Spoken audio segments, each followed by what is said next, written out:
So when that comes at the budget, Yeah. to say, Picking them up. It's the most beautiful place, and it's huge. Pass this I out. have just a conversation with you afterwards. and about- then anyway, I'm gonna There's call that. Dawn and she can talk from there. More stuff?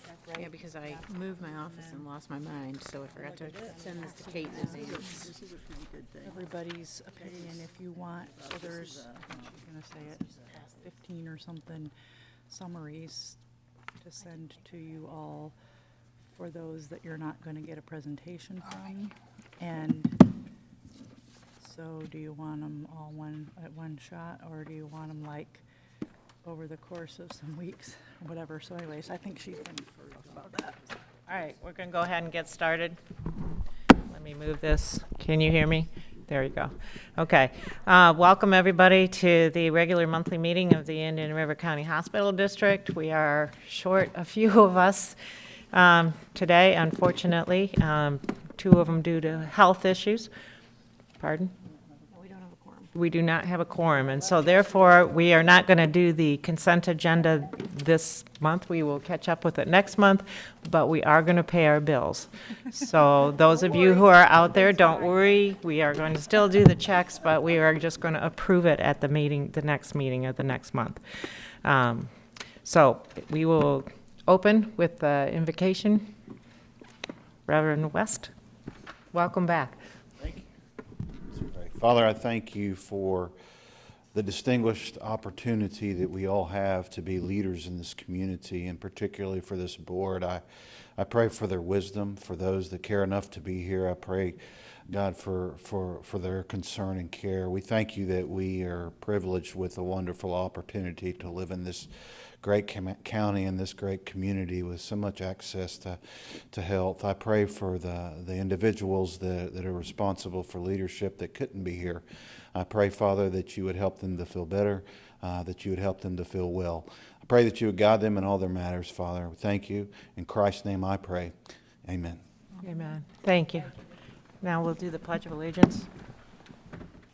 To the flag of the United States of America, and to the republic for which it stands, one nation, under God, indivisible, with liberty and justice for all.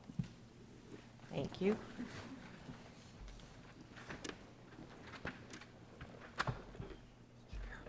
Okay, like I said, we are short here, so we're not making any decisions tonight. We're getting a lot of good information tonight. So we're just going to move right into the council report. Jennifer. Okay, so since I made the report just yesterday, like an hour after that, we have an update that is very positive. So this doesn't reflect that. So a couple things that we're always tracking, I'm continuing to track, which is our deadlines and deliverables under the lease. Also available to answer any of your questions at any time throughout the month. Still following any legislative bills that may come up or matters related to hospital districts or special districts in the state. We're working through our budget funding cycle and agency presentations, and when we finish that, we'll work on the agency funding agreements, just having a look at those and finalizing them for next year. And the big thing is that we've been working for some time now with the county, the VNA's Council, and Cleveland Clinic's Council to update our documents from our 2018 transaction, the easement agreement, as well as the lease. Simple amendments to reflect some changes that have occurred from 2018 to now. And so we've had quite a bit going on with that, and we did just get some drafts back from the Hospitals Council. So we are working on sharing those with VNA's Council to get their comments, because they will be a party to the document as well, so that we can finalize this matter. And when we are ready to do that, hopefully in the next month or two, we'll bring resolutions for your consideration to finalize those documents and get them signed. Yay. And there is another lingering issue that we've also been working on for some months that's kind of gone dormant, so I don't want to ignore that. I did actually recently, this past week, talk with the county attorney as well as the attorney for the firm that is working with the hospital on this, and really the matter of the stormwater ordinance with the county Those code changes are still on hold, so there's nothing further to update at this time, but we did check in with the county attorney just to confirm that, so nothing more to report there right now. Any questions for me at this time? And you will all see drafts as well of the documents with regard to the lease amendment and the easement agreement amendment. I just need to have all council's position on that before we put them before your eyes for approval. Any questions?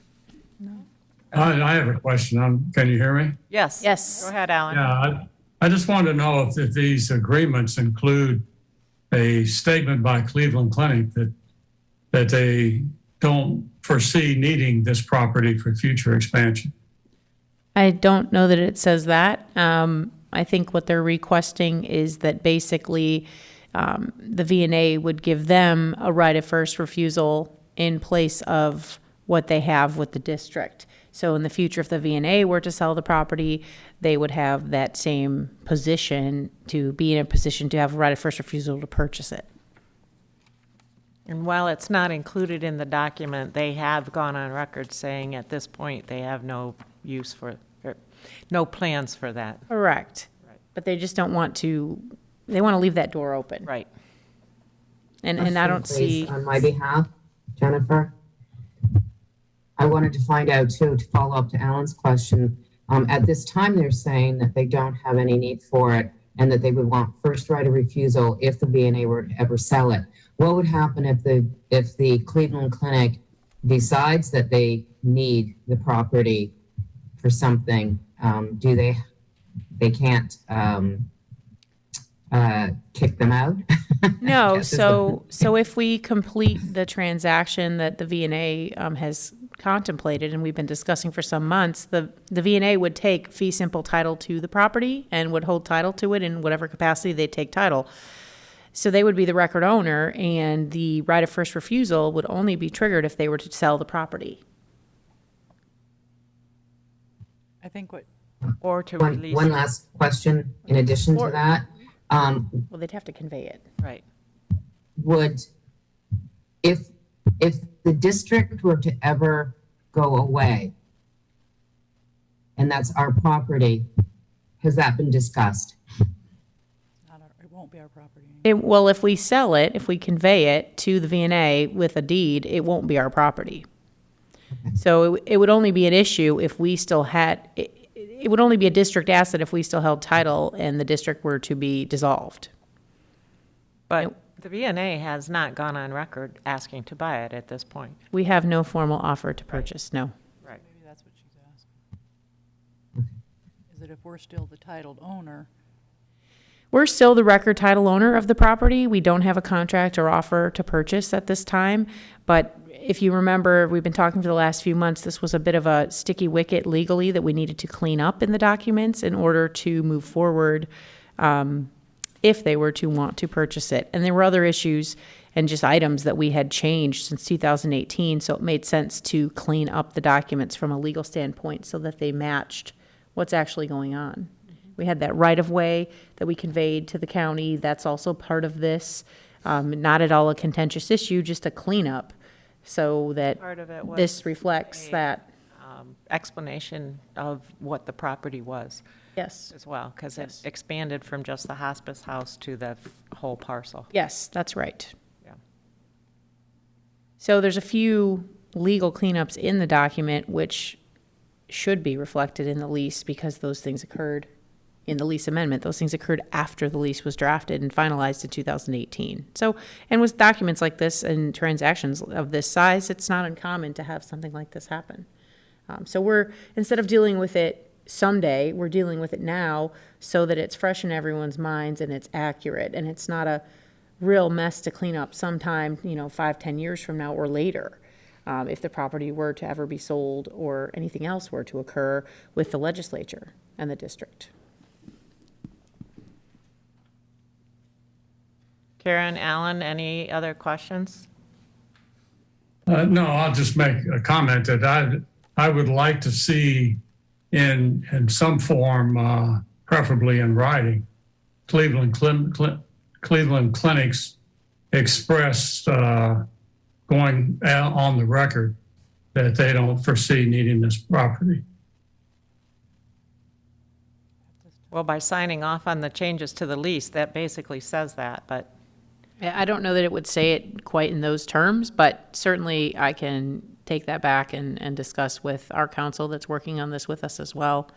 But yes, absolutely, by agreeing to give up the right of first refusal they currently have for the parcel with the district and putting themselves in place with that behind the V&A, they're in the same exact position. It's just that the owner of the parcel is not us, it's the V&A. So nothing will have changed from their standpoint.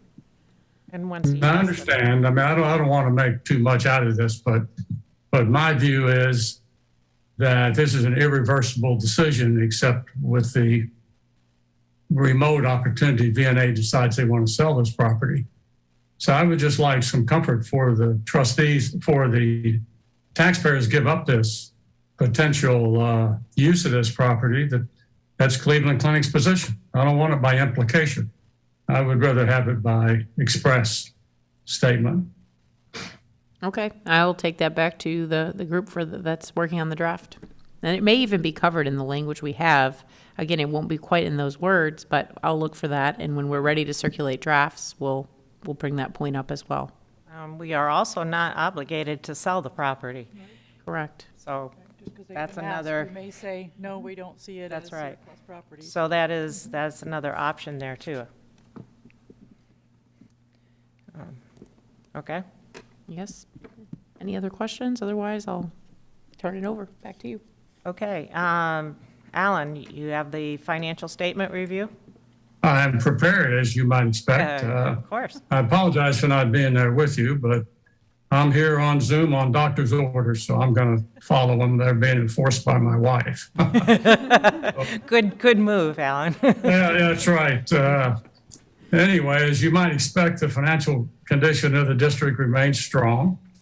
Through April the 30th, we possessed right at $13.65 million in cash and investments, less the $760,000 we expect to pay when we approve it.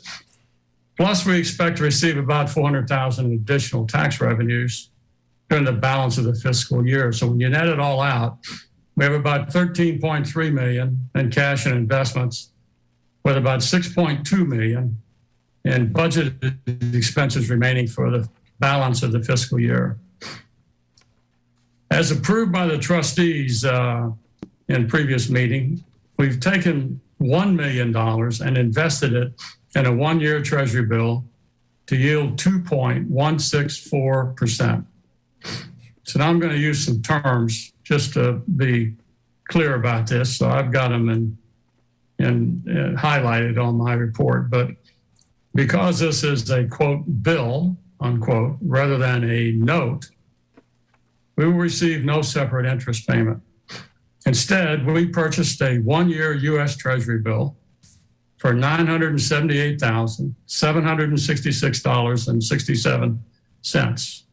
It will mature on May the 18th, 2023 at $1 million. This will leave us a, quote, profit equating to interest of $21,233 according to Treasury Direct. The second $1 million that we designated to invest in a two-year Treasury note, Anne Marie Soriano and I decided to delay investing until July, principally for three reasons. First, it enables us to complete the maximum budget projected expenses for the next fiscal year to more accurately estimate when we might need these funds for programs. Secondly, it appears interest rates are only going to be higher by waiting. And thirdly, the difference between one-year rates and two-year rates has now narrowed substantially. We may just add to the one-year bill rather than add a year of maturity for relatively little additional interest. To put this in even more perspective, Warder Walker has paid us through April 30th, as Anne Marie noted in her report, $8,439.56 on an average balance of probably nearly $10 million during this fiscal year. Of course, Warder Walker rates have soared recently since the beginning of the fiscal year to 0.7% in the most recent month versus around 0.1% for most of the fiscal year. Nonetheless, this is a prudent move as we picked up roughly triple, not quite, 2.5 times the amount of interest we've received year to date and the interest we will receive on the 1-year bill that matures next May the 18th. So I hope that's clear. If not, I'll answer any questions. Otherwise, thank you for the opportunity to report. Alan, could you maybe just explain for those that may not understand all that, why we invested when the interest rate was so low, when interest rates outside, if you would, were much higher? Well, Do you know what I'm asking? I'm not quite sure, no. Well, we invested with Water Walker, right? Yeah. Because as a government entity, right, we are restricted in who we can put funds with? That's correct. Yeah. And our preference was to do it with FDIC guaranteed or U.S. Treasury guaranteed rates. And Water Walker offered that at the time we began. However, when the COVID crisis hit with the pandemic, as you know, the U.S. government issued substantial payments to individuals to help them get through this period of stress. And as a result, bank deposits throughout the country, not just in Florida, soared. As a result of that, banks had more cash than they had demand to lend. And therefore, the demand, or they had no need to issue certificates of deposit. They just took the deposits, paid very little interest, and around almost a little better than zero, and didn't really do CDs. So we could no longer get FDIC insured paper to invest in. So we chose to accept another program that Water Walker had, which is specifically approved by statute in the state of Florida. So it's a very low risk paper, but it wasn't U.S. government guaranteed. And they've paid us, what interest they could, which was, as I said earlier, averaged about 0.1%. Better than nothing, but not much better than nothing. And now that interest rates have started to increase, we think the best option was to put some of these funds in U.S. Treasury securities and taking it out of the Water Walker area. But remember that some of these funds we need every month to pay these bills. So we can't do that with all the funds. We can only do it with funds that which will allow us to make payments, in this case, 1 year from now. And we think we've done that, and we think we've probably put another $1 million in that regard. And we may do some other things away from Water Walker.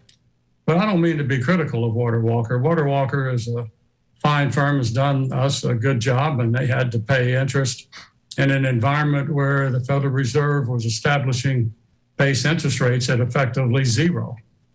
And that is now changing. And when you think about 1st of January, 1 year bills were yielding 0.3%, and now they're yielding 2.164 that we got today. That's quite an increase in rates. It's going to affect a lot of businesses, and we think we're doing the right thing by taking advantage of some of that. Does that address it adequately, what you were thinking about, Mary Beth? Yes, yeah, that, I just wanted to make sure that people that are listening understood that we are not eligible, if you would, to be able to invest money anywhere we want, and out of due diligence as well to take care of the taxpayer money. So yes, you explained that very well. Thank you. Anne Marie. Okay, I have submitted my written report as I typically do, and I just wanted to add a couple of things. I talked about the water damage that happened at the Human Services building, 3 or 4 weeks ago. Already, the VNA has been really managing well that project and getting that damage taken care of. They did originally turn it into their insurance company, and the damage exceeded or was less than their deductible. So there was no repercussion, but really that is our responsibility in our lease with them, that we take care of a pipe burst under the ground, galvanized pipe, and or behind a wall, maybe both, and flooded the better part of the first floor of the building. That's an old building and was, all of this piping was done a long time ago. They have repaired the pipe. They have repaired dried all of the flooring and the wall to the best they could. They've taken out some drywall and are recarpeting the floor and redoing. They will have to do some work in their kitchen area. Probably the cabinets were damaged. So I have put in a claim to our insurance company. We only have a $2,500 deductible for ours, so our insurance company will pay. To this point, there's probably about $30,000 of damage there. So that will help us a lot. I mean, it'll give us a risk and a claim, so we'll probably get a little bit increased rate next year, but at least it will pay for why we buy insurance.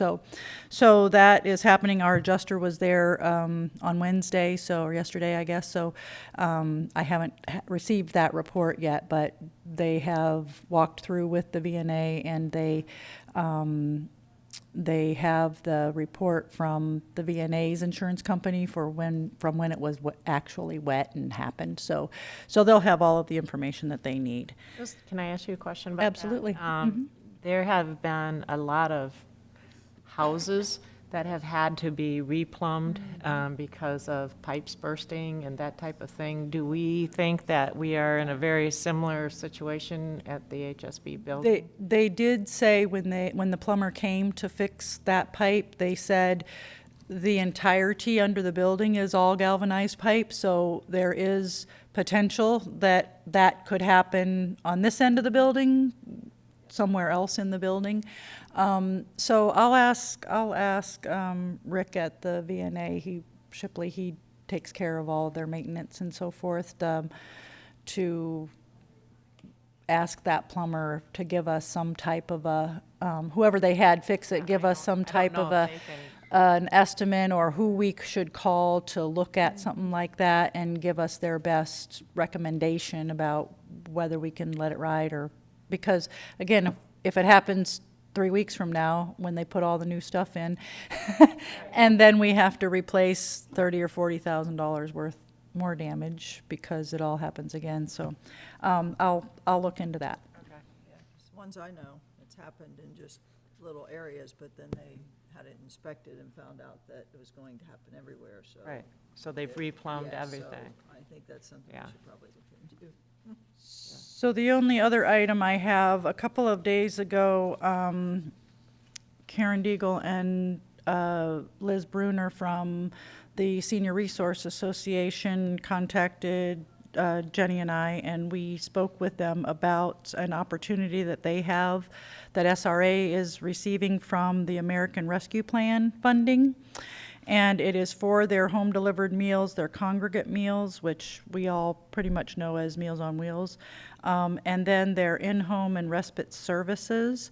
So they have, it is a $598,763 opportunity of funds that they can receive segregated into those 3 categories. In order to, they have 2 years to spend that money. And on those services, and so they need it requires a 10% local match in order to bring that money back. So they have requested that the district, much like we do for the Mental Health Association for our house network, we pay a local match for them to receive significantly additional DCF funds. So this would be $54,433 would be our portion. They would work with us in billing for their other programs that as they spend that, so it wouldn't be a lump sum like it is for like our LIPs. It would be billed to us over time as they expend the money, the 10% as they get the other dollars, or something like that, some arrangement like that, and we will work on that. But I think it's really a really good return on our investment and as a community partner for them. So I would recommend that we can't act on that today, and which is what I was going to do, but that we give some, or I don't know if we have to vote on it, or if you can give conceptual approval and we can go ahead and manage it administratively. But if we need to act on it, we could perhaps do that at our next, our June meeting. I guess my question is, can they wait to know that till the June meeting? Yes, I think that they're moving forward anyway, somehow with the application and so forth. So it will, because it's going to be paid over time, I think that, yes, they can wait. I mean, Karen's on, so she could say that, but I suspect that that's the case. Karen, is that an issue if we wait to vote on that till our June meeting? No, we can do that. We're in a situation whereas that would be just fine. Thank you, Mary Beth. Okay, all right. Well, then I would say let's put it, I would feel better that we actually voted and had that on Agreed. record to do that, so. Okay. Okay. And then that is all I have, but Dawn has some information she wants to talk to you about at the audit, which we have had to preempt from yesterday to today because our day got full yesterday, so.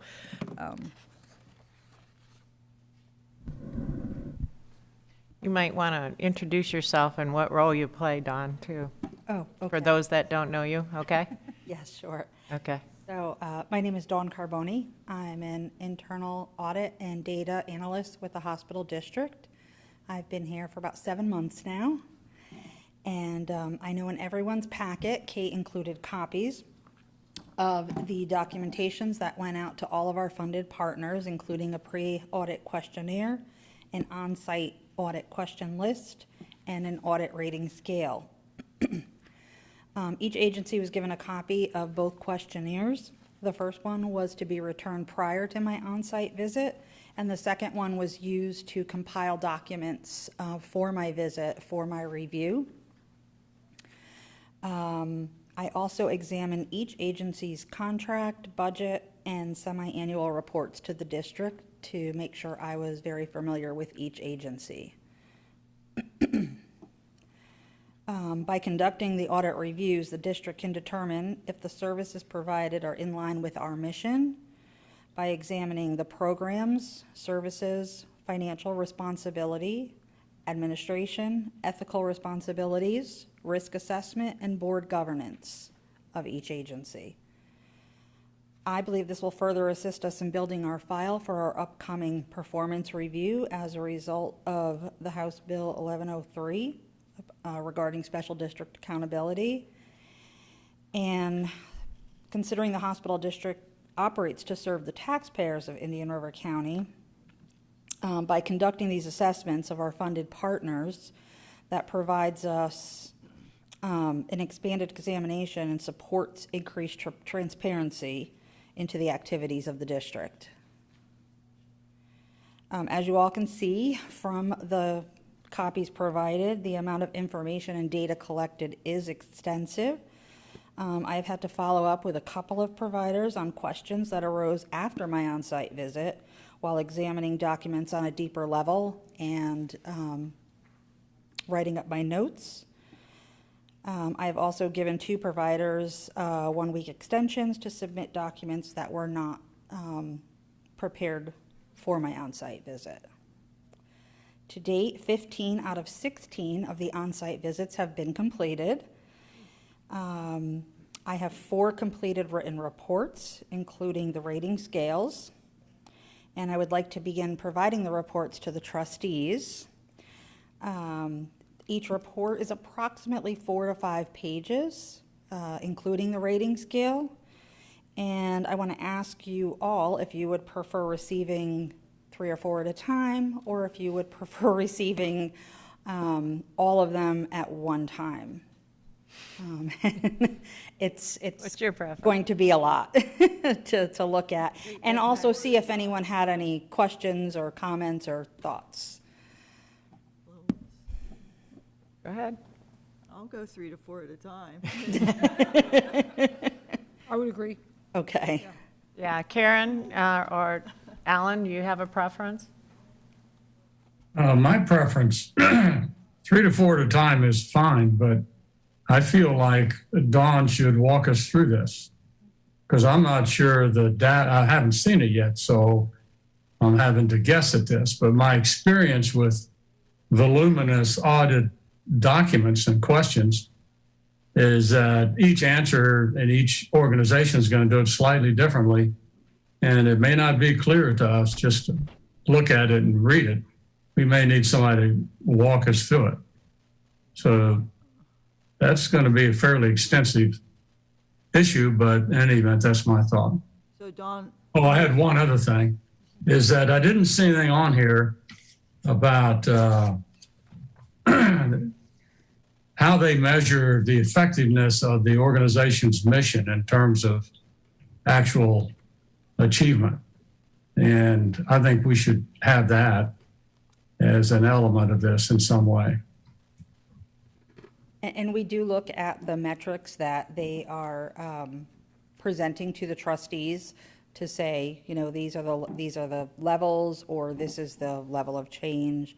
And those are examined and reported on in the reports. so Dawn, the reports, do they pretty much follow this that you gave us? They do. Well, so I would think that it would be fairly, And these are your summaries. These are not, Right. Correct. Right. These are my summaries after So there's going to be examining all some of the consistency documents. across each of them. Correct. Yeah. Correct. The format is the same for all, except for at the very end, there would be any, you know, recommendations for improvement or to highlight a maybe specific area. so why don't you send us 3 or 4 of them, okay? And then we can kind of assess, do we need extra learning related to it, or are we good with understanding them? And Yeah, let's just see what we understand. Move your questions to her, Right. and then we could set up for her to do that walkthrough or report, kind of like Kip would typically do on audits for those that need more information, maybe, or to you. Okay. You said that you included recommendations. Have those recommendations gone back to the agencies, or do we need to determine whether we agree with those recommendations? Well, I or- thought the trustees should look at the reports first before they went back to Okay. agencies. Okay. Before I Okay. those recommendations to the agencies. So I have a question. With these type of documents, I know we're in the sunshine, but there are certain things that are exempt. And because this is given to us, and there's a lot of information about each agency, is this something that is exempt until the final report is done and we've approved? Just, you know, with putting that out there. There's kind of a proprietary information. I don't know. I don't think so, Karen. I'm not aware of an exemption like that. Okay. And I mean, I'm in the sunshine anyhow, so like I'm not trying to do something on wearing that other hat right now. Right. I'm just, because there's a lot of information with a lot of the other agencies. That's Yeah, I the only pretty much reason I think, question and that. I think anything in our possession is public record and open for public record. So once we have all of that documentation, but all of our organizations are They all know that. public, or, I mean, maybe not in the sunshine public, but they all are aware of that when we fund them anyway. Yeah. Okay. I just, you know, a lot of the questions or whatever, I just had to bring that question to the table. So I think the other thing, from my perspective, if you have identified concerns with certain agencies and those type of things, I would like to know that sooner than later as we go through the budget stuff, because I think that should be, sway some of what we're looking at for budgets and that. I mean, if you have a concern, but it's minor, or if you have a concern about the health of the agency, or, you know, they're not really following their mission, or, you know, or heaven forbid, they're not using our money for the thing that they told us, okay? So, and Mary Beth, to my point there is that's the caution that I'm saying, because if we're coming out in public and saying that there is a problem with one of the agencies, that goes far beyond what we do. That then resonates for that agency far beyond just the hospital district. I mean, it's in the hands of a lot of the other funders then too. And it would only be fair that organization would have the ability to respond to the concerns prior to it being public. That was my point of asking that And question. I agree with that, Karen, and I guess I would ask that Dawn and Anne Marie go through that, and if there's something that would affect them from countywide or other funders being nervous about things or whatever, I think we need to understand that before. I agree with what you're saying, Karen. Thank you. And we should at least give the agency an opportunity to respond to it. Yes. Okay. Because sometimes the view isn't exactly the view, and, Three sides to a story. yep. Yeah, well, and we've seen it happen in the county with several agencies where maybe it wasn't the whole story. And it affected their funding, so. But thank you for doing what you're doing. I think this will give us a lot more opportunity to understand our agencies better, so. I think so too. It was great. It was a great opportunity going out to all of the agencies and seeing what they do. It's really great. We have a lot of good agencies. We really do. Yes, we do. Okay, thank you, Don. Thanks, Dawn. Okay, speaking of agencies, we will get into our agency reports. So Gina, UF?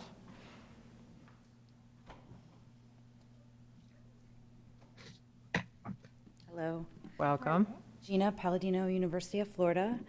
Everyone was provided a copy of the presentation, but I was asked to come and comment on 3 specific questions that were sent to us. And the first one, things happening in the past 6 months with the University of Florida. So we have our adult psychiatrist, Dr. Yurgen. She's increased her time to full-time, 5 days a week now. Oh, good. Which has helped us tremendously with access to care for our patients. She was working only 2 days a week. And then Dr. Lauren Stroker, our postdoctoral associate, has accepted a full-time position with us after her internship in September. So that's going to open up a lot of therapy services.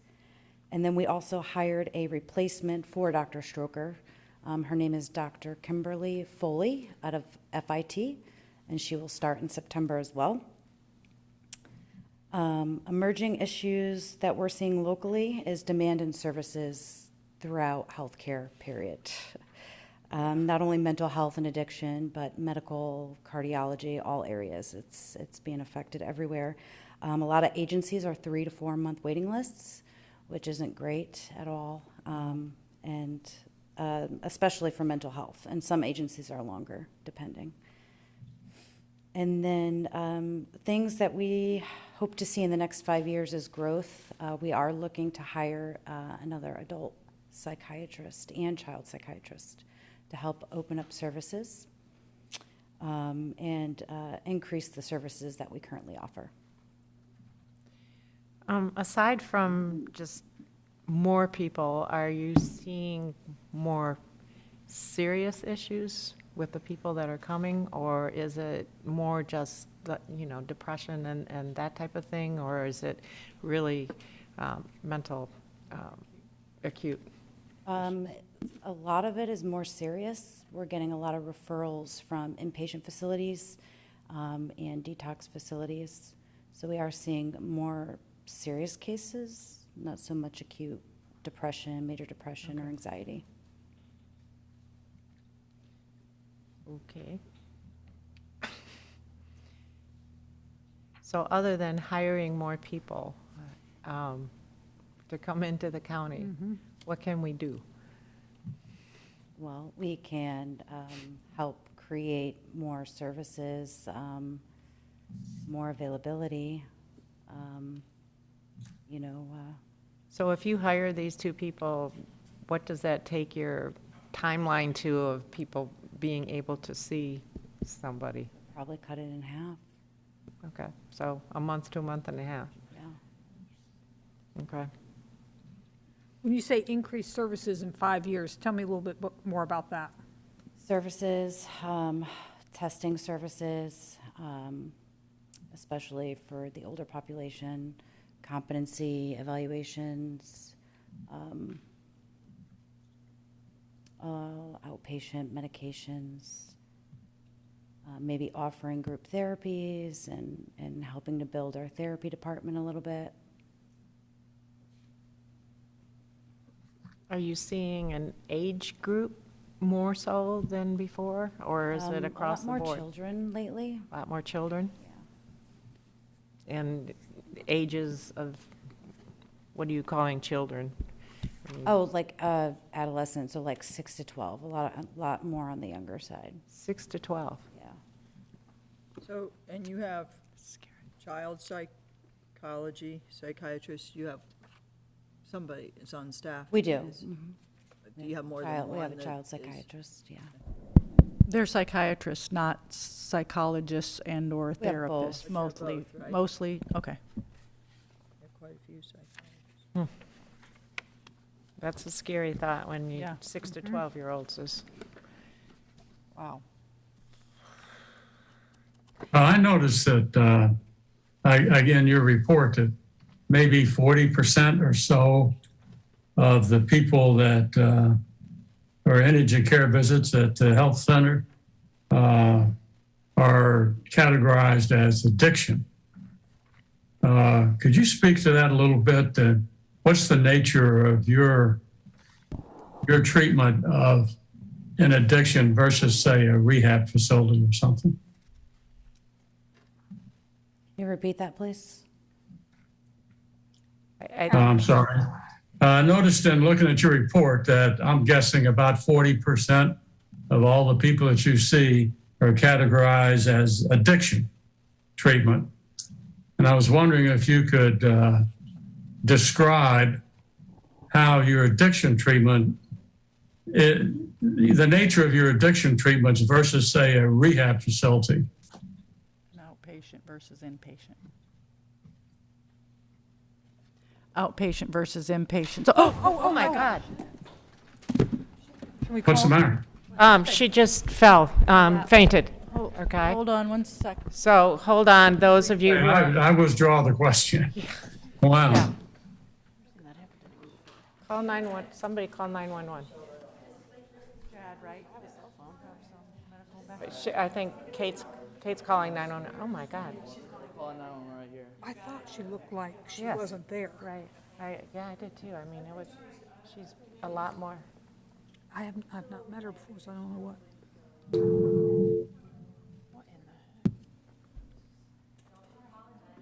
You got water? Do you need water? Heavens. Here. This one's out.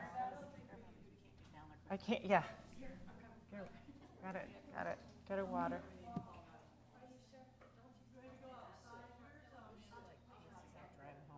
No, they should, she did call 911, right?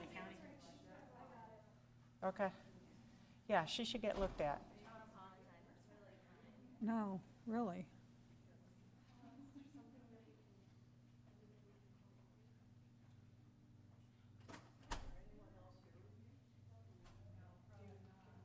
She should get looked at before she drives. Yeah. Before she drives somewhere.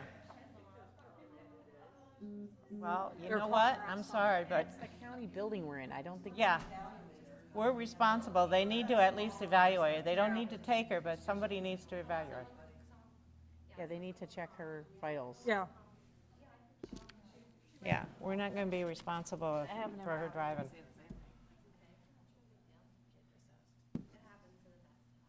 Oh, gosh, yes. Oh, been there, done that, yep. I did it in 2 J's. Well, 2 J's is overwhelming. Passed right out on the floor. Well, but we can't let her drive if she's not okay.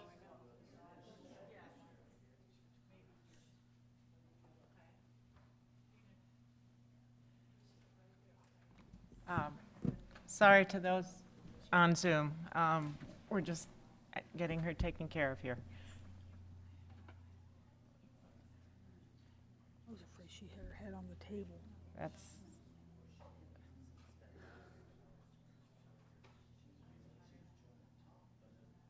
I don't think she hit her.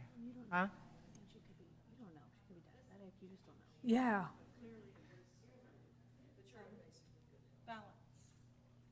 She's very white, though. I mean, very pale.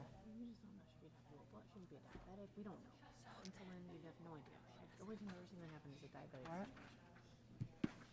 And I knew Yeah, she needs somebody to look at her. Is somebody Yeah, I calling? think somebody's tried to, Kate, what happened, Kate? Okay. They just need to assess her. And then if they say she's okay, then they. Yeah, you I just asked deal her with it. about, could I call her husband or, and she said, he's home with her daughter, she just needs a minute, but No, I don't no, want her no, getting no, in she's a not car. gonna drive without medical Yeah. people assessing. Yeah, yeah, not without them looking first.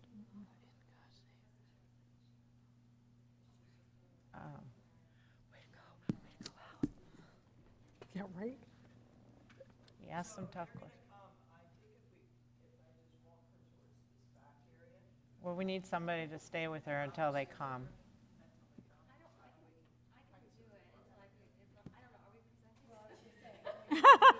Yeah, well, I mean, we'll do dynamic life, but they should be here quickly. Yeah, but, Yeah, they should be okay, around there. but don't let her leave until she's been checked out, okay? Fire station.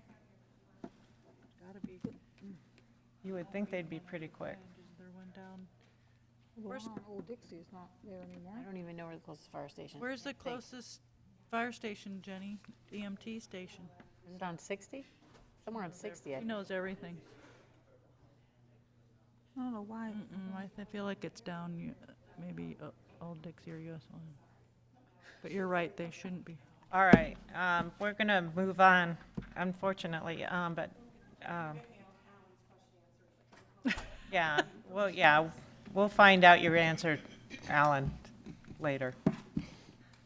But tone down a little bit those questions, Alan. Yeah, sorry about that. God. He said, She's I don't do okay. well under pressure. Don't pass out on me, Mike. Yeah, right? We're really not scary. No, I saw her going like this. and I Yeah. thought, I did too, so I wondered if she was. oh, wow. Well, Who knows? All sitting on the floor, I have no idea. Welcome, Mike. okay. Thank you, Madam Chairwoman. I appreciate your opportunity to let us be here today. My name is Mike Cianci. I'm the Executive Director at Dynamic Life Recovery Community. I'd like to thank the trustees for making this possible for us to come here. I want to thank Anne Marie and her staff. They hold my hand quite a bit going through these processes, and even Dawn with our audit, which I think we passed, hopefully. I think we'd know by now. But I just want to say thank you so much. As for the first question about the unexpected issues, most of you know that we lost our beloved leader, Pastor Roger Ball, in November 13th of 2021. So it's been about 6 months now. During the grieving process, our team kept everything together in the face of adversity and uncertainty. I'm really proud of our team. Roger put together a group of leaders together. He always said to me, "You always train your replacement." I just didn't think it would be this quickly. But addiction and recovery do not take a vacation. The team went into overdrive to keep Roger's dream alive and keep up the operations. Our team worked together to set up the parameters for the Pastor Roger Ball Memorial Scholarship, and it forced some of us to work way outside our comfort zones. But we always went back to the core values. That was the important thing of what is our mission, what is our vision, stability, purpose, restoration, and inspiration. As long as we stayed to those core values, we just kept the whole operation going along with the recovery program. Throughout that time, our partnerships were just immeasurable. It was just amazing how people helped us, jumped in. Thank you for the hospital district as our main partner, the United Against Poverty, the Hanley Foundation, and Safe Families for Children. They were all coming to our side, and we have great relationships with them now. As a result of the scholarship program, our trending numbers were greater than we expected. You have in our semi-annual report the amount of people. Our length of stay increased dramatically, which before we were seeing such turnover and the recidivism rate and was out of control. And now with the scholarship money that we have through the hospital district, our length of stay is, I don't know, how many months now? 15 weeks or more, and our numbers of people that we serve dropped, which is good in the sense that they're staying longer, so we're not, accommodating as many people, right? And we want to keep everybody protected as best we can. Our partnership with United Against Poverty has been really tantamount to our success. Matt Tanner has just been so fantastic with us. I don't know if you're familiar with their STEP program. Our guys were able to, through the hospital district funding, we have 7 gentlemen that completed the STEP training there. We had 13 people who have been through our scholarship program. And those were the people who did not go to STEP, but just needed that breathing room so that when they got to us, many come from rehab, they don't have a job, some of them are homeless, and just needed that boost. They needed that breathing room and give them a longer runway to deal with their recovery and addiction issues. So we're really happy about those guys who got maybe 2 to 3 weeks or 4 weeks, depending, and it was prorated, of course, so if they got a job within 2 weeks, that money stopped, of course. And of course, through our Hanley Foundation program, let me go back to STEP. We had them go through the program, and they all ended up in high-paying jobs. 7 people went through the program. Perricone Farms and Treasure Coast Compassionate Care were 2 of the major employers that they work with. And our guys just did fantastic in the interview process.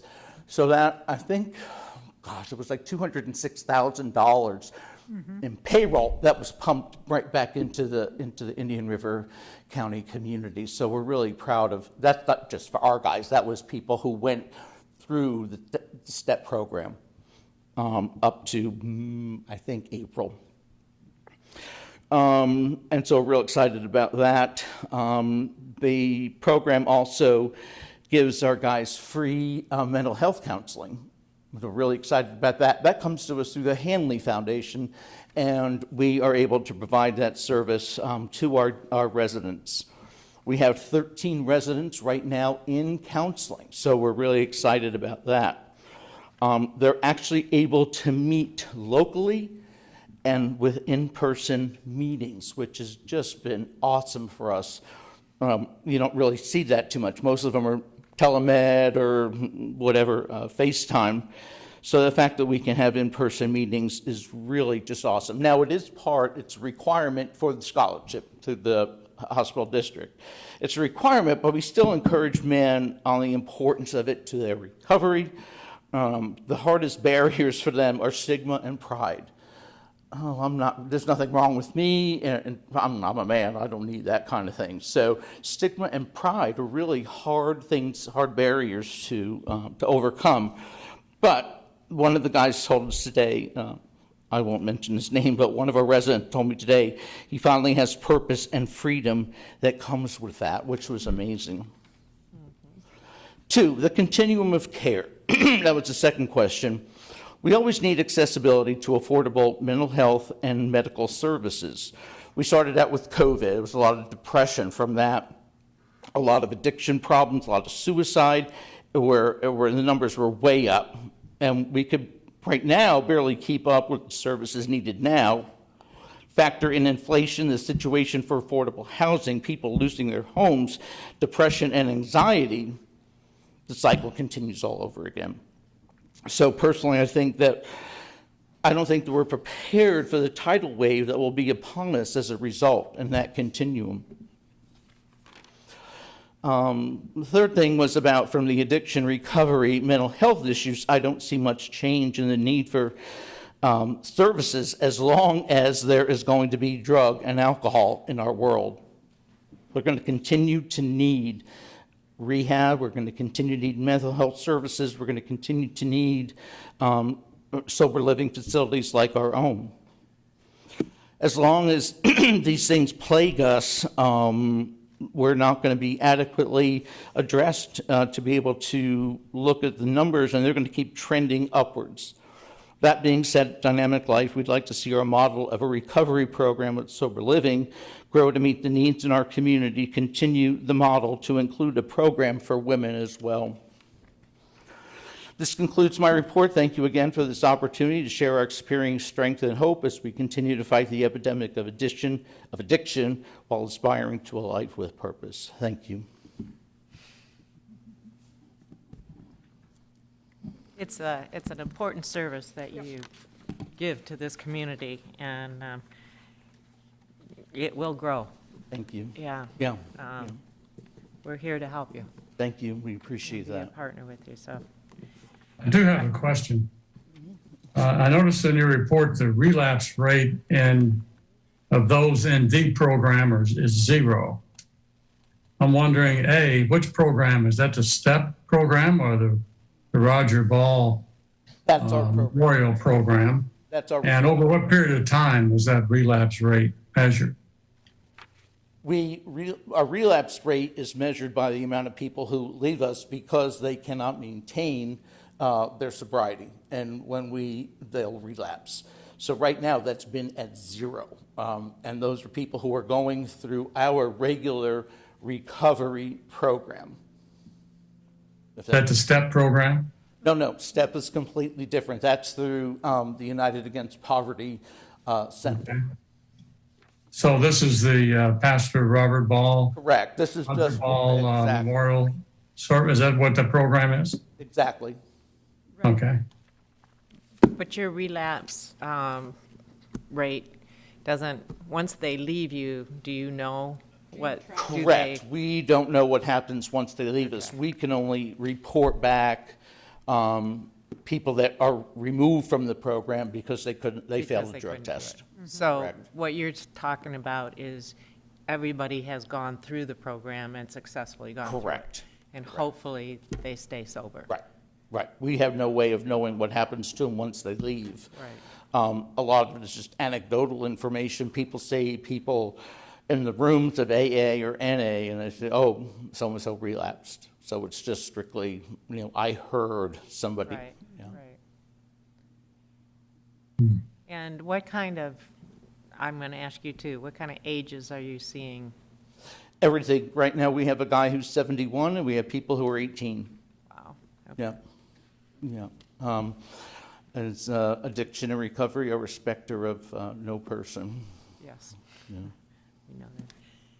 Any other questions? Do I remember when we did our tour that, given certain circumstances, if they relapse, once they leave, there's an opportunity to come back? Correct. Okay. They have, we have a 30-day program, which that's amendable, of course. But if they straighten out within 2 weeks and can test negative for drugs and alcohol, they can come back sooner than 30 days. But we allow 30 days in case they have to go to a treatment center. So you do take minors? No, I thought 18 you and said over. 17. 18. No, 18 and over. 17. Karen or Alan, any other questions? No, thank you. Karen? She's good? Okay. Thank you so much. Okay. Thank you so much for coming Thank you very in. much. We appreciate the it. opportunity. Yeah, keep doing the good stuff you do. Thank you. Andrea? Healthy Start. Is Gina okay? She's being checked out. She's Okay. okay. Okay. I think she's Thank you for No problem, of course. walking out with her. Anytime, anytime. Hopefully not anytime, but I'm here if you guys need me. I guess that's the best way to put that. You know us, we're not Yeah, that that's- scary. So you guys have the presentation. I can go through it if you'd like, just briefly, or whatever you guys would like. First, I want to thank Dawn. She spent Tuesday with us and our team, and she was doing a great job reviewing all of our materials and getting to know our team, and doing a great job of asking all good questions, deep questions, and making sure that we're doing the work we're supposed to be doing, right? So it's good. So you guys know us, but just in case you don't, we're Healthy Start. We've been around for 30 years in our community. Our main goal is to prevent infant mortality, and we do that through many different programs and services. So, can we show the presentation or no? No, we don't. Reboot. We have it all. Yeah, we've got, yeah. The people don't. I'll just touch on the things. Okay, great. Okay. I didn't know. Okay, so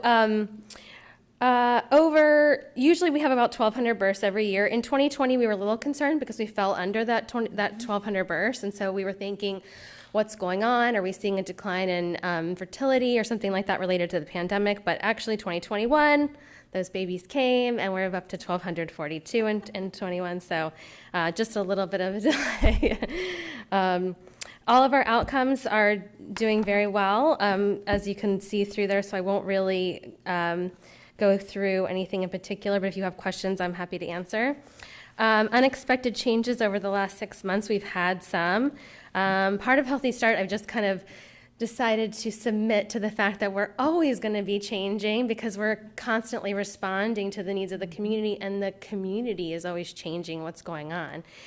So over the past 6 months, to highlight just a few things, we adopted our PEACE program, which is Prevention, Education, and Community Enhancement. That program is really built out of the things that we identified in our fetal infant mortality review process, things that were related to education and community awareness, so preconception health, perinatal mental health, a fatherhood initiative was identified. So all these little projects that we kind of had that were like, how are we going to move all this work forward? We connected with Southeast Florida Behavioral Health Network, and they wanted to fund this, and so we put a proposal together, and they're funding that work to move that work forward. Part of that does include a perinatal mental health training that we're going to be hosting here in town, so we'll have, it's not 100% confirmed on the dates yet, but we're looking for a venue that hosts a lot of people, so if anyone knows any venues, please let me know. But essentially, it'll be continuing education for perinatal mental health, so that's for nurses, doctors, mental health providers, doulas, anyone that works with mothers from prenatal all the way to 1 year postpartum, and you would like to just find out more information about what's going on in that mental health period. We're going to be doing a 2-day training, which will get them certified. And then on the 3rd day, we hope to add on a bereavement training, which is something we've been looking at as well in our FEMA process. So that's our PEACE program that just got added. So that's brand new. Our community doula program, I talked to you guys last time I was here about the program going statewide. It has been licensed, finished, we're trademarked, we're copyrighted, and it's now going to be in almost every county throughout the state, our program, which is extremely exciting. And coordinated intake and referral, we added a mental health provider, practitioner that does that face-to-face work in Partners in Women's Health, which we think is really important. And we're hoping to use that staff member a lot more because, just as everyone that came before me said, there's a waiting list for mental health services, and all mental health is extremely important, of course, but with a pregnant woman, there's a finite amount of time that we have to get her to get her the help that she needs. The clock is ticking, and so waiting even a month could mean a whole different situation that we're in a month, so important stuff. Also, I want to mention that when we turned this in, this wasn't solidified, but on Monday night, our board voted to take back the Ounce of Prevention contract to run the Healthy Families program. So in 2020, we had passed that contract to Tykes and Teens. They are no longer going to be running it, and Healthy Start will be running it as of July 1. So that's good news, and all the home visitation programs, again, will be under one roof. Some other things that I'm sure you guys are aware of, but just in case you're not, now we only have one practice that's delivering at Cleveland Clinic Indian River. So Dr. Presley's office was before Dr. Presley. Now he's not there anymore. So Florida Women Care is now delivering at Longwood. So just so you guys know that. So that's something that I would say that the community is not that happy with.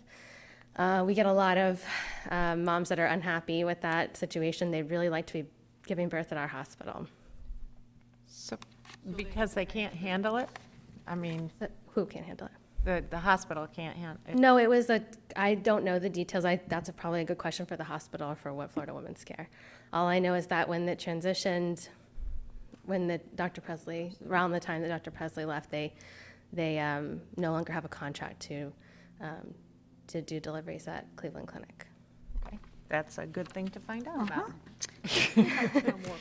So, Find out about that. let's see. Oh, a couple of just important notes. We have seen, and I'm going to go over, well, in your packet you could see, we had a drop in our screens that we are getting at Partners in Women's Health. It says this is not a decrease in the number of screens we're getting for the county. This is just the number of screens we're receiving from Partners, which may indicate a drop in census. We don't know that answer, but we just collect the screening data. So as you can see in 17, we were at 1,006, in 18, 935, 19, 861, 2020, 760, then 2021, that's not obviously that's not a full year yet, but 527. So I don't know the answer to that question either, but it might be a nice question to ask just to see with the census, if they are seeing the census of prenatal care dropping as well. I don't know. So that's not a question that you feel comfortable asking, or? They have, I think of Partners, we have at the Partners Collaborative meeting, we've asked that question. I don't know that they are tracking that in that way. So I don't know how easy it would be for them to pull that data. I'm not sure, but I'm happy. Yeah, I do ask those questions. Well, I was going to say, I've never known you to be shy, so. Yes. Okay. So the other thing is a drop in WIC. One of the main things we identified in our fetal infant mortality review, when we're looking at the data in general terms, just looking, kind of segmenting the data and seeing if there's anything that stands out to us. In 2020 to 2021, we saw a 10% drop in usage of WIC, which is huge for us. We've never seen that before in the history of our tracking. So just a bizarre circumstance, I think, related to the knowledge of what it was to get WIC services in our county was when you went there, and they still aren't open at this point after COVID. So they have to schedule an appointment and to go in there, and it takes email communications and things like that. So it kind of goes, what we know is that there's kind of a woven in system, and if you deviate from that system, there tends to be a drop in the institutional, like, community knowledge of how you do things. Mm-hmm. Is the birth rate down in the county? Nope. Going back to your question? Nope. Because it is nationally. We saw a tiny drop in 2020, right back up 2021. I just wonder if that was. Yeah, that's not the reason. We've seen a lot more, of course, this is an ongoing theme, is the mental health. And mental health women felt very isolated. Now they're still kind of feeling a little hesitant to go into the world and maybe have, still have some unresolved issues from their prenatal and just COVID in general. And obviously the effect on children. I think I'm sure you guys have seen the literature stating the, lowering of IQ levels and things like that, and just this how important socialization is for children. And so I do want to touch a little bit on the rise in the infant mortality rate. I think it's important. Jenny is on all of our FEMA calls, but we are going through the 2021 fetal infant mortality review. We did see a rise as we thought we might in 2021. And looking through that data and trying to figure out what is going on and what happened. Obviously, some of it related to lack of prenatal care or resistance to getting prenatal care and fear of attending. We saw a few of those. So I kind of list them here, but there's also potential, there was a kind of adjustment in the laws, the Florida statute, as to what is a stillborn birth, a fetal death, and an infant death.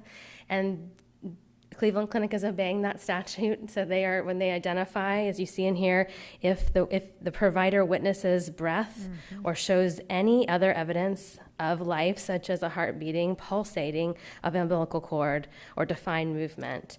So that basically, if a baby that is born, it may be considered a stillbirth before less than 500 grams, meaning very, very tiny, within the first 15 weeks, that is being counted as an infant death at this point. So it might be a level set based upon statute. It might not be. So we're just walking through in the FEMA. And you guys are welcome to join the FEMA calls anytime you want to ask those deep questions. We do get into it very deeply and talk about that. That wasn't the majority of those deaths, but that was some of them. So, and in our community, because we have such a small denominator, that those numbers make it go really high.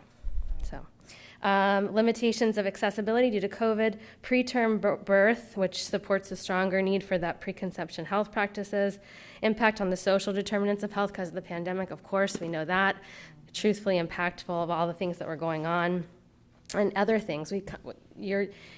It's such an interesting, every time we deal with the case, it's so interesting to walk that family's life and to see the obstacles that they saw and the things that that they were experienced, and but it's good information for us to have to be able to solve those issues by seeing the direct causation and then looking for the solution. So that's all. That's a lot. That's a lot. So when I look at the slide that's what will be different in 5 years, I see comments from board members Yes. there. I'd love to know, what does Andrea think in 5 years? Oh, what would be different in 5 years? What I hope the next 2 years brings is no changing in my organization because we've had so much growth over the past, really since I've started for sure, and definitely in this last year, we've had a ton of growth. And what I would like to do is take 2 years to really just take stock, perfect things, make sure we're operating at the level that I want our organization to be operating at, and just do the best job we can. And then maybe in 3 or 4 years, we can add something else. But I don't know what that will be, and I'll have to see. I think a lot of those things started because of Andrea. So if Andrea doesn't keep coming up with new things to do. Good point. I have nowhere to blame but myself. Well, when I look at emerging issues, there are quite a few pieces there. Yeah. And so, Yep. that's my question. If these are emerging issues, is that on your horizon for 5 years? Yeah, we're always looking, we wouldn't have taken Healthy Families. It wasn't a great Right. time for us to, but the 63 families were enrolled in that program at this exact moment. We have 9 they people need that. employed by that program. Are we going to let that program not exist in this community? No. So we have to, so it's just those type of things. But barring that, I'm hoping to just, I think that's smart. I think that's good leadership, absolutely. Yep. So you follow children till 2, right? so the Healthy Families program, which is one of the things all of our programs keep their families enrolled until the children are 2 or 3. 2 or 3? Depending. Healthy Families can go up to 5. And then Healthy Families, once they graduated DCF, which is one of the things I love about this program, the Department of Children and Family will follow that family for another 5 years to see if there's any reports to DCF. And they have zero reports. That's really good.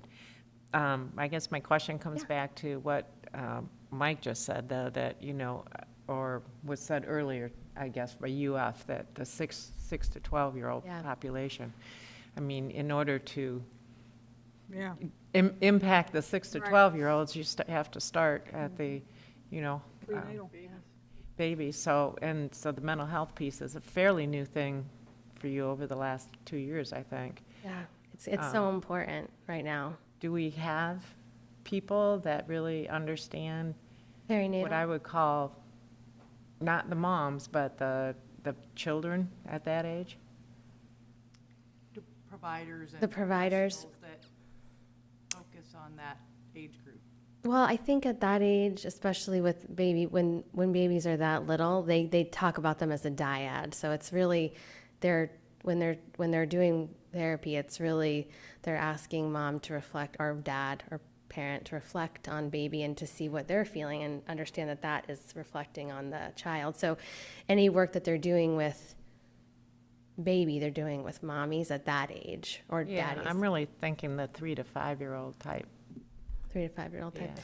Well, we do have some providers. I mean, that's right at the cusp of us kind of Right, moving outside right. of our, but I do feel that, I'm not trying to give you no, something it's new. okay. Yeah, don't give me anything else.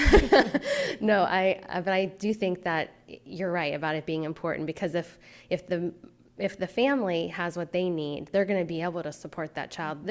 I don't want to scare everyone. That's not going to stop with this 6 to 12-year-olds. These 3-year-olds that have not had contact with anyone for 2 years, Right. that is going to be a situation at some point. And so we are going to need to, that there's going to be some more work coming down the pike with kids 6 to 12 for sure. Sounds like, Yeah, I know. Sorry, guys. sounds like maybe we need to get, when you ask that question all the time, that almost everyone says the recruiting and we know there's a shortage. We know there's a shortage of professionals, medical professionals, whether that's behavioral health or nurses or doctors or medical or all the way, PTs, whatever it is. And so finding a role we can play in assisting all of them in attracting people to our CEUs, those programs to teach, That's what I was gonna say. get certifications or credentials in these kinds of things for no cost. That's a draw for people if they come here. Then we run into, we don't have anywhere for them to live, but one step at a time, So But I that- just feel like, to get to have some kind of, the mental health association's doing it, almost every organization at UF, I just heard her say, and you're saying, so, it seems like that could be something we could, I think the continuing education people together to see really how would be we- really helpful. The continuing education, like us doing Yeah. in December when we do that perinatal mental health, we're going to offer it to 100 individuals in our community to come for free. So that's doctors, nurses, mental health. That's them learning about what people are going through. It could be a doula, it could be anyone that services. And I think trying to get people to move to, we have great people here. We could just, educate them, train them up, and make them, serve them. So giving, that bringing people here to do great trainings. Right. So Right, you're not some having to kind recruit of people from avenue other for places that have nowhere to live. but because of all these things in that young age thing is disturbing. I don't know, when I had kids, when you had kids, probably it was they're terrible twos and they'll grow out of it and they're just acting out. But that's not necessarily the case for everyone, and being able to differentiate, is it just that they're terrible two and having a tantrum, or is it that there's something else around their life that can be assisted? 5-year-olds being Baker Act. That's what I mean, yeah, That's a scary thing. that's terrible. Good opportunity for convening. That's what it sounds like to me. Maybe I was making a job for myself. See, I'm not the only one that does it. I don't have any problem calling people up and saying, hey, come on. Karen or Alan, do you have any questions? I know, Alan, you're right up to speed on this because you're on the board, but.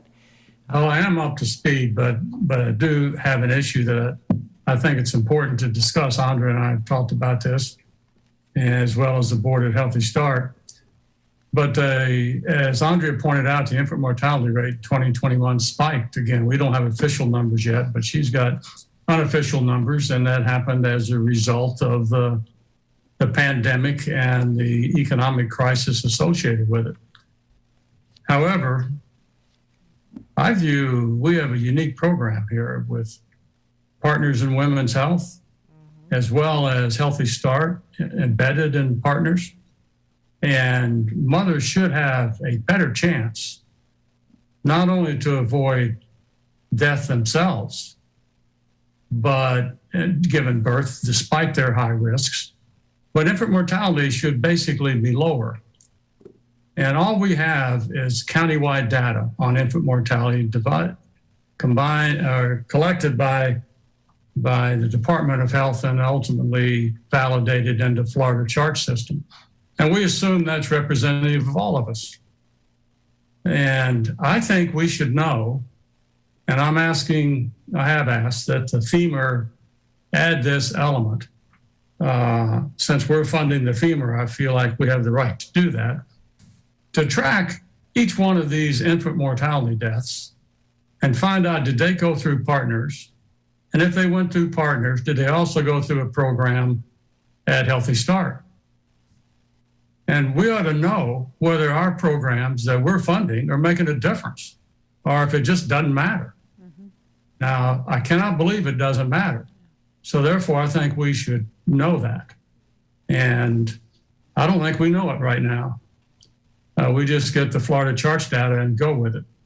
And I think we should know. And now, just to give you an anecdote, Healthy Start took the Nurse Family Partnership Program that we funded through the district. And that's all high-risk mothers, more than one risk element for the most part. And out of the 50 women, either 50 or 51, that went through that program in 2021, there were no infant deaths, at least as of the end of 2021. That's a remarkable statistic. And I think we need to track this data more carefully. The only way I can think to do it is through FEMA. FEMA has all of the data that relevant to each person's death. But we need to get this data and then further, I'm sorry to preach here, but I feel strongly about this. We need to, once we get the data, we need to get on a campaign to convince these mothers, particularly high-risk mothers, that we have programs here that can solve their risks or at least mitigate them to a large degree. And I just can't sit back and let infant mortality go back to the same number it was in 2012 and 1994 every time there's a crisis. We've got these programs, we should be making a difference. We ought to know what that difference is. So I've had this conversation with Andrea. I don't know where we stand with the current FEMA, but I'm hoping that we can track this by where the mothers receive prenatal care, if they received any prenatal care at all, and really have numbers to support, to validate really the services that Partners and Healthy Start working together are providing. So I don't know if you want to comment further. You and I have talked about this, Andrea, but I feel pretty strongly about this. We've got to get this measured in a more effective way. Yeah, I mean, I would, yes, absolutely. We will add that to our FEMA, and we'll start asking where they receive. We do typically. We talk about where they receive prenatal care,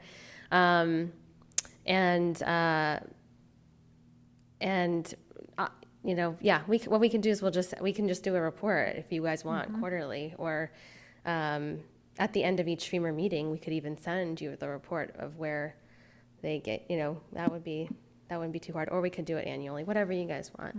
Whatever you guys want. Right now, because infant mortality went up in 2021, at our board meetings, we're checking it monthly. So it's not typical for that to happen. Typically, I would wait till the end of the year because it's not verified data yet. But because 2021 was so high, we're really trying to keep our eyes on it. We're looking at fetal and infant every month. So potentially, I could. Yeah, we have to start with 2020. Let me think about how we would do it best, and maybe I'll talk to Alan just how you guys would want to see it. So can you tell me, when you say, because it went so high, tell me relatively what that means? I mean, we were here, we were at 5 and we're now at 25? In 2018, we had 2 infant deaths. In 2021, we had 15. Wow. Okay. So Yeah, that's a large significant- jump. Yeah, that's, Even more astonishing is the overall state infant mortality didn't go up much. Yeah. It was really Indian River County, even with all these services. wow. And that's just not acceptable. Yeah. So we do actually see that if you look at, I mean, this is getting into the weeds a little bit, but I'll tell you guys since we're talking about it. We do see in Indian River County during economic crises, we see a higher rate rise than in other communities. And I don't know if that's the disparity in wealth, but if you look at our chart of infant mortality, we go up. Every time there's a financial crisis, we go up. But to Alan's point, it doesn't make sense when we have all of these services available, even in an economic crisis. I mean, people aren't paying for your services, Yeah, right? I know. So, I think that, yeah, I mean, this one, the 2021, I would definitely say that it was, I mean, we're doing the work, we're looking into it. The Yeah. things that are listed on that page, I'm not going to try to summarize it in a bow because it's not an easy issue to look through, but all those things that are listed in the FEMA process, those are the things that are emerging as the main causations. And, you know, when we start to convene the community action team, so what happens is we look at the cases and then we take the data and then we look at what actions can happen from this. So it's like a process. If anything emerges from there that is, you know, really important to this, in other words, that one of the things that happened with COVID is that it really affected the placenta. I don't know if you guys know that, but COVID tended to, when women were affected in their pregnancy, that it tended to affect how the umbilical cord attached to the placenta, and so sometimes caused fetal death because of that, and then sometimes early term birth and then infant death because of that. So some of that could be because of that, and just making women aware that, listen, if you had COVID, if you suspected you had COVID, you really need to be visiting your prenatal care provider more often. So the policy at our local and most is once they have COVID, they're coming in weekly for stress tests so that they're constantly monitoring the heartbeat of the baby. So it could be something as simple as that. It could be lots of different things. But again, I invite you guys to join the FEMA if you'd like and learn more about what's going on and what we're doing. Anything else? Thank you. any other comments, questions? Just thank you for what you're doing. Yes. Thank you. Yes, Thank you thank guys you, for what Andrea. you're doing. All right, bye. Okay, is there any unfinished business with trustees? Nope. Any new business? Well, I actually do have one thing. Okay, Alan? I know we can't vote on it tonight, which is probably appropriate, but I think we should consider a cost of living increase for our staff. Inflation has soared. I think we can afford it. And the last thing we want to do is lose important people. And the thing we really want to do is to do the right thing by them. And this inflation has become unusual. So I think we should investigate this, consider a cost of living increase for, in addition to our normal merit thing that we do every year in December. I'm thinking in July, it'd be my recommendation that we consider a cost of living increase for our small 4-person but powerful staff. So could you come to the June meeting with a formal recommendation? Yeah, I'm happy to study that with a formal recommendation. I just don't want to blindside the trustees. I think it's a good idea that we all think about this. Yep. And consider what we think is appropriate. And I'm happy to work up a specific recommendation for the June meeting. Okay, I would appreciate that. And then everybody can kind of think about it in the meantime. Thank you. Any other business? Any public comment? It's just us and Okay, we are adjourned then. Thank you. They were afraid to be here. Yeah,